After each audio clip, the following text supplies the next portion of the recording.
Hello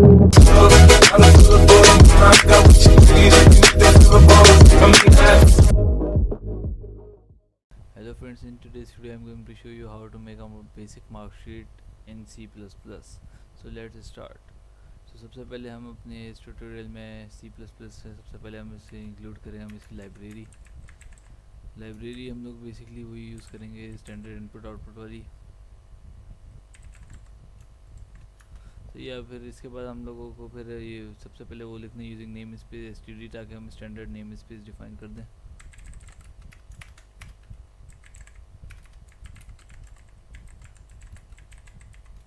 अब फिर उसके बाद हम लोग को मेन में डालना है सारा फंक्शन, इसलिए हम मेन डाल के पैरेंथेसिस लगा के फिर कर्ली पैरेंथेसिस ऑन करेंगे, फिर उसके ऊपर आगे सारा अपना कोड रन करेंगे।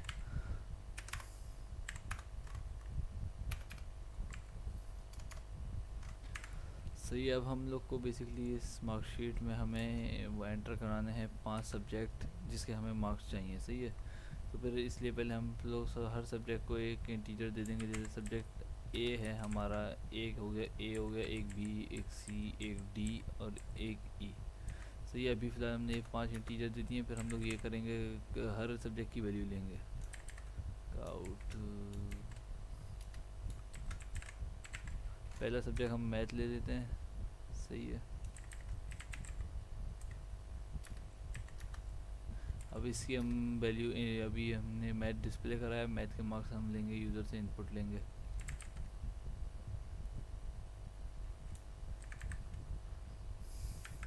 मैथ को हमने ए में वो कर दिया है, क्लियर। सही है, अब इसको हम नॉर्मली ऐसे ही करके सारा ए टू जी हम कॉपी करके आगे मज़ीद 5 सब्जेक्ट्स के लिए कर लेंगे। सही है, तो फिर यहाँ पे ए हमने यहाँ पे मैथ की जगह दे दिया फिज़िक्स की जगह यहाँ पे हमने दे दिया केमिस्ट्री यहाँ पे हमने दे दिया इंग्लिश, यहाँ पे हमने दे दिया पर्सनल डेवलपमेंट। यहाँ पे पर्सनल डेवलपमेंट देने के बाद अब हमने इनको ए बी कर लिया है सारा,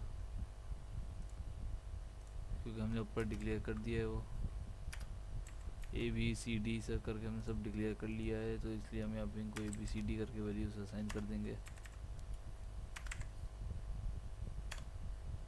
अब हम थोड़ा कोड अपना सेव करके चेक करके रन कर लेंगे। जैसे यहाँ पे एक में माइनर एरर शो हो रहे हैं, लाइब्रेरी में स्पेलिंग मिस्टेक है। सही, अब इसके अलावा हमारा बाकी तो सारा कोड ओके है, कोई इशू नहीं है। अब इसको सेव करके रन करके देख लेते हैं। बेसिकली ये मुझे कोई एरर तो नहीं दे रहा। मैथ की मैंने मार्क्स लिए 50 20, यहाँ तक मेरा कोड बिल्कुल ओके है। अब इसके बाद हम लोग सिंपली अब ये करेंगे, परसेंटेज का हम लगाएंगे फार्मूला।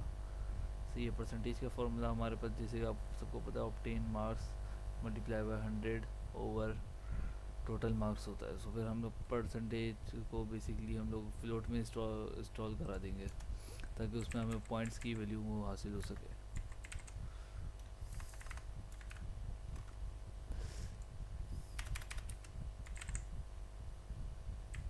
अब इसको परसेंट में स्टोर कराने के बाद हम लोग यहाँ पे सिंपली अब परसेंटेज का इसमें यहाँ पे हम लगाएंगे फार्मूला। पहले एक पैरेंथेसिस में हम पहले वो लगा लें, इसको फ्लोट डिक्लेयर करें।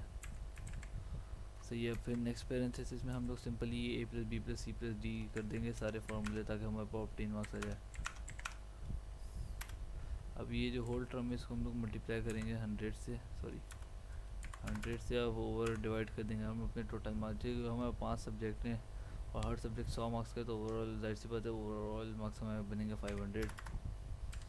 तो इसको एक और पैरेंथेसिस देंगे ताकि हमें कोड क्लियर रहे, बोर्ड मार्क्स में कोई इशू ना आए।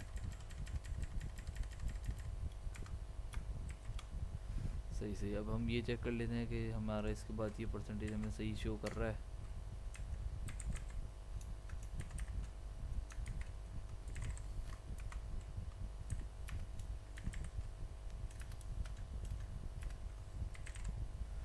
अच्छा, परसेंटेज को हमने पी ई आर करके डिक्लेयर करा था। सही है, अब चेक कर लेते हैं हमें परसेंटेज शो कर रहा है ये।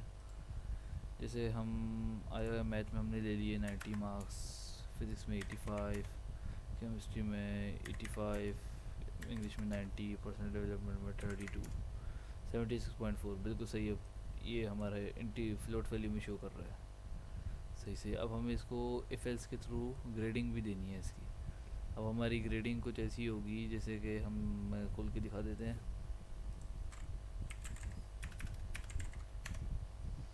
जैसे कि इफ़ अगर हमारे मार्क्स 88 से 100 होते हैं तो हमारा ग्रेड विल बी ए होगा।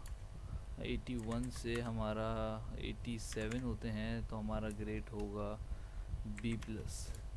हमारा फिर ये 74 से हमारे 80 मार्क्स होते हैं तो हमारा ग्रेड होगा बी। फिर यही हमारा 67 से हमारे मार्क्स होते हैं 73 तक तो ये हमारा ग्रेड होगा सी प्लस। और 60 से लेके हमारे मार्क्स अगर होते हैं 66 तक तो ये हमारा ग्रेड होगा सी।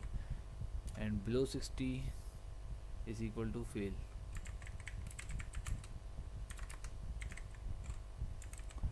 ये हमारा ग्रेडिंग क्राइटेरिया है, इसको हम यहाँ पे इम्प्लीमेंट करेंगे। फिर इसको प्रैक्टिकली इसका करके दिखाते हैं। अभी ये तो परसेंटेज हमने सिंपली शो करी थी, थोड़ा और मज़ीद इसको स्पेसिफाई कर देते हैं।